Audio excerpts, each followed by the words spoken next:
আসসালামু আলাইকুম রহমতুল্লাহ।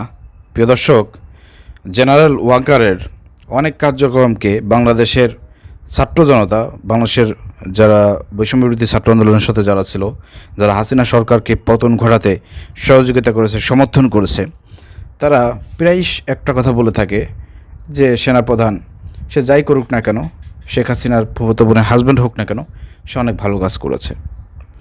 আমি বলি তার কিছু আমলনামা আপনার এই গত ৮ মাস ফেসবুকে ভাইরাল। দর্শক, আপনার স্ক্রিনে দেখতে পাচ্ছেন ২০০০ লাশ ফালানোর পর জুনিয়র কর্মকর্তাদের চাপে নিজের প্রাণ বাঁচাতে জনতার দাবির পক্ষে অবস্থান নেন জেনারেল ওয়াকার। তারপর থেকে একের পর এক কাট ফেলেছে ওয়াকার। সেই কাটগুলো আপনাদের সামনে তুলে ধরা হলো।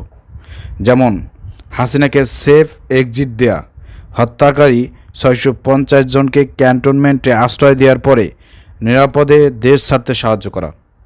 এগুলো কারা করেছে? সেনাপ্রধান ওয়াকুরুজ্জামান করেছেন। পিলখানা হত্যার কমিশন হতে বাধা দেয়া, পিলখানা হত্যার পুরো দায় বিডিআরকে দিয়ে দেয়া। আপনারা দেখেছিলেন বিডিআর হত্যাকাণ্ড নিয়ে কিন্তু একটা চাঞ্চল্যকর তথ্য বেরিয়ে এসেছিল। সেখানে এই পিলখানার হত্যাকাণ্ড নিয়ে সেনাপ্রধান একটা বক্তব্য দিল, গরম বক্তব্য দিল। তিনি বললেন যে এটা নিয়ে আর নড়াচড়া করা যাবে না, এই হত্যাকাণ্ডের সঙ্গে বিডিআর সদস্যরাই জড়িত আছে, অতএব এখানে কোনো কমিশন দরকার নাই, কমিশন করে এটাকে আর নতুন করে কোনো কিছু করার দরকার নাই। অথচ পিলখানার এই বিডিআর হত্যাকাণ্ড এত বড় একটা হত্যাকাণ্ড, যেটার বিচার হওয়ার কথা ছিল, সেটা কিন্তু স্টপ হয়ে গিয়েছে। তো এগুলোর পিছনে কার ষড়যন্ত্র রয়েছে? তলে তলে কিন্তু এই সেনাপ্রধান ওয়াকারুজ্জামান আওয়ামী লীগের পারপাস সাফ করতেছেন। কীভাবে আওয়ামী লীগকে পুনর্বাসন করা যায়, কীভাবে তাদেরকে ফিরিয়ে আনা যায়, রাজনীতিতে কীভাবে স্বাভাবিক করা যায়, সেই চেষ্টা প্রচেষ্টা কিন্তু ওয়াকারুজ্জামানের করে থাকবে। অনেকেই বলে থাকেন যে না, এটা করতেছে না ওয়াকারুজ্জামান, এটা করলে পারে আওয়ামী লীগ যদি আবার ফিরে আসে তাহলে তো আওয়ামী লীগ এই ওয়াকারুজ্জামানকে বাঁচায় রাখবে না। মাথায় রাখবেন, এটা একটা ভুল কথা। কারণ ওয়াকারুজ্জামানের ওই সময়টা করার কিছু ছিল না, সেনাপ্রধানের ওই সময়টা করার কিছু ছিল না।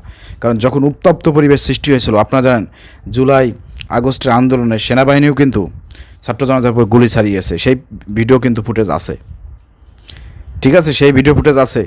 সর্বশেষ এত মানুষ মারা গিয়েছে, সারা দেশ যখন উত্তাল ব্লক হয়ে গিয়েছে ঢাকা শহর, তখন সেনাবাহিনীর পিছু টান করা ছাড়া উপায় ছিল না, পিছু টান ছাড়া কোনো উপায় ছিল না। কারণ সেনাপ্রধান যদি শেখ হাসিনার কথা শুনে যদি ছাত্র জনতার উপর গুলি চালাতো, তাহলে হাজার হাজার মানুষ শহীদ হতো, আর সেটার দায়ভার কিন্তু সেনাপ্রধানকে নিতে হতো।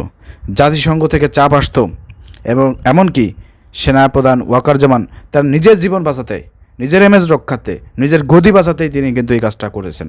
ছাত্র জনতার পক্ষে আসতে তিনি বাধ্য হয়েছেন। তিনি তার নিজের শেখ হাসিনার ফুফাতো বোনের হাজব্যান্ড, মানে কি চিন্তা করছেন আপনি? চিন্তা করছেন? কয়েকদিন আগে সেনাপ্রধান নিয়োগ দিয়েছে এই শেখ হাসিনা নিজে। তো সেখানে আমি মনে করি এই যে গণহত্যাকারী এই শেখ হাসিনাকে পালাতে সহযোগিতা করেছে, এটা হচ্ছে মেন প্রাধান্য হিসাব করতে হবে আমাদেরকে। সেনাপ্রধান প্রথমেই সেই গণহত্যাকারীকে সেফ এক্সিট দিয়ে তাকে পালাতে সহযোগিতা করেছে। সে যদি দেশের মধ্যে থাকতো আজকে শেখ হাসিনার বিচার হতো, কিন্তু সেই বিচারের কাজটা করতে দেয় না এই সেনাপ্রধান ওয়াকারুজ্জামান। প্রিয় দর্শক, এটা আপনার মাথায় নেবেন, ঠিক আছে? তো যখন চলে যায়, আপনি কি মনে করেন শেখ হাসিনাকে কি যখন চলে যায় তখন কি তার সঙ্গে তার কথা হয় নাই? গোপন মিটিং হয় নাই? গোপন কথা হয় নাই যে কীভাবে আপনি চলে যাওয়ার পরে কীভাবে আপনাদেরকে ফিরিয়ে আনার প্রচেষ্টা চালানো হবে? এর কি কোনো নীল নকশা করা হয় নাই? অবশ্যই করা হয়েছে। না করে এমনিতেই কিন্তু শেখ হাসিনা দাদাবাবুর দেশে যায় নাই, আর সেই প্রচেষ্টা চলতেছে। যতই আমরা ভালো ভালো কাজ দেখি সেনাপ্রধানের, কিন্তু মনে রাখবেন সে কিন্তু আওয়ামী লীগের সন্তান, সে কিন্তু মুজিবের বংশধর, মুজিব ফ্যামিলির লোক, আত্মীয়, সব কিছু মিলেই সে কিন্তু আওয়ামী লীগ ছাত্রলীগ করে এসেছে। এই জন্যই কিন্তু তিনি সেনাপ্রধান হয়েছেন, এমনি হয় নাই। তো ট্রাইব্যুনাল থেকে পরোয়ানা জারি হওয়া সেনা কর্মকর্তাদের ক্যান্টনমেন্টে আশ্রয় দেওয়া, গুম খুনে জড়িত সেনা কর্মকর্তাদের দেশ ছাড়তে সহায়তা করা, প্রধান উপদেষ্টাকে ডক্টর ইউনূস বলে সম্বোধন করা সরকারকে পাশ কাটিয়ে সেনাবাহিনী থেকে জাতিসংঘের দাবির বিরুদ্ধে স্টেটমেন্ট দেয়া। আচ্ছা, সবচেয়ে বিপজ্জনক হলো হাসিনা গেছে তো কি হয়েছে, রেখে গেছে হাসিব নজরুল, ওয়াকার, শাহাবুদ্দিন চুপ্পু সহ অনেকেই সেই বীজ থেকে এখন চারা গজিয়েছে সারা দেশেই। তো এ হচ্ছে মূল বিষয়। প্রিয় দর্শক, আপনারা দেখতে পাচ্ছেন তো ষড়যন্ত্র চলতেছে, গভীর ষড়যন্ত্র চলতেছে। কে কমিতে ষড়যন্ত্র করতেছে কেউ বুঝতে পারতেছে না। এই জন্য তো বিএনপি চাচ্ছে দ্রুত নির্বাচন।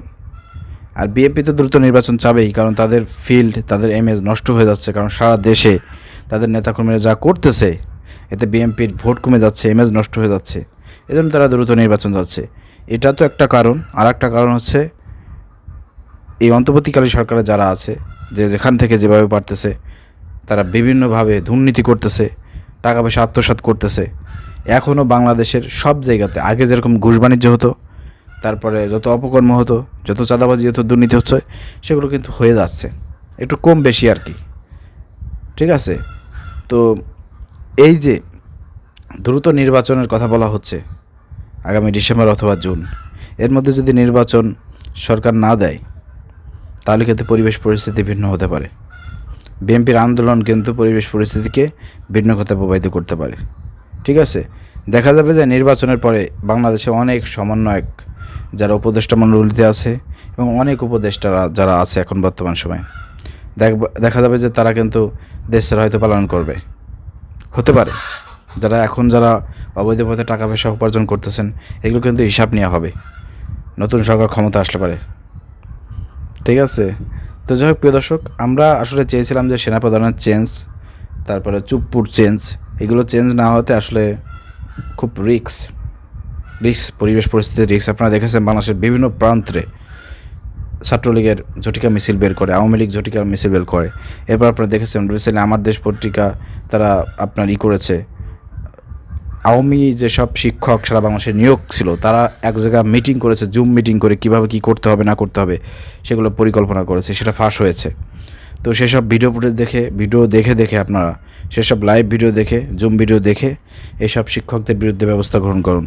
এবং গত 15 বছর ধরে আওয়ামী লীগ কোঠায় যেসব শিক্ষকরা, যেসব শিক্ষা প্রতিষ্ঠানে আওয়ামী লীগ কোঠায় ছাত্রলীগ যুবলীগের লোকজন, আওয়ামী লীগের লোকজন চাকরিপ্রাপ্ত হয়েছে, তাদেরকে চাকরি থেকে নোট করে দেন, নাহলে পরিবেশ পরিস্থিতি ভিন্ন হবে। আশা করি বুঝতে পেরেছেন। ধন্যবাদ। আসসালামু আলাইকুম রহমতুল্লাহ।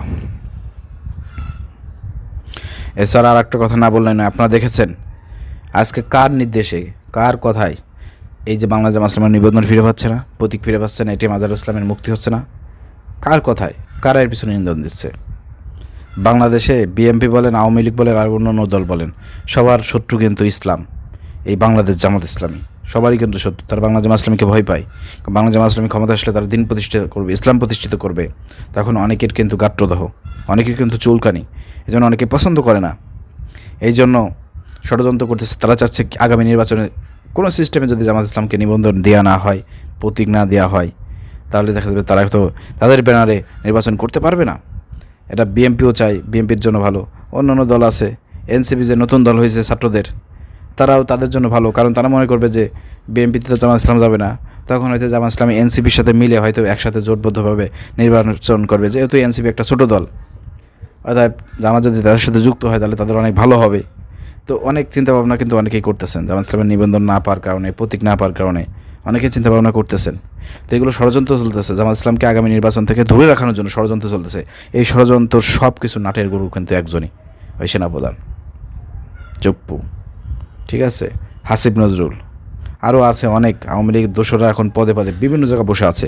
এখন রিসেন্ট আপনারা দেখেছেন যে আওয়ামী লীগ, ছাত্রলীগ, যুবলীগের কাছের লোকজনকে বাংলাদেশে বিভিন্ন বড় বড় সরকারি দায়িত্বে বসানো হচ্ছে। সেগুলো কিন্তু মাঝে মাঝেই ফুটেজগুলো ভাইরাল হচ্ছে। তো এগুলো আসলে পুনর্বাসন করার প্রচেষ্টা চলতেছে। এর বিরুদ্ধে দেশের জনগণকে রুখে দাঁড়াতে হবে, কথা বলতে হবে, প্রতিবাদ করতে হবে। ধন্যবাদ। আসসালামু আলাইকুম রহমতুল্লাহ।